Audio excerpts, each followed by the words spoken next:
श्रियकान्ताय कल्याणनिधये निधयेऽर्तिनाम् श्रीवेङ्कटनिवासाय श्रीनिवासाय मङ्गलम् लक्ष्मी सविभ्रमालोकसुभ्रूविभ्रमचक्षुषे चक्षुषे सर्वलोकानां वेङ्कटेशाय मङ्गलम् श्रीवेङ्कटाद्रिशृङ्गाग्रमङ्गलाभरणाङ्गये मङ्गलानां निवासाय श्रीनिवासाय मङ्गलम् सर्वावयव सौन्दर्य सम्पदा सर्वचेतसां सदा सम्मोहनायास्तु वेङ्कटेशाय मङ्गलम्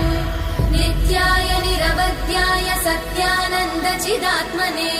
सर्वान्तरात्मने श्रीमद् वेङ्कटेशाय मङ्गलम् स्वतः सर्वविदे सर्वशक्तये सर्वशेषिने सुलभाय सुशीलाय वेङ्कटेशाय मङ्गलम्।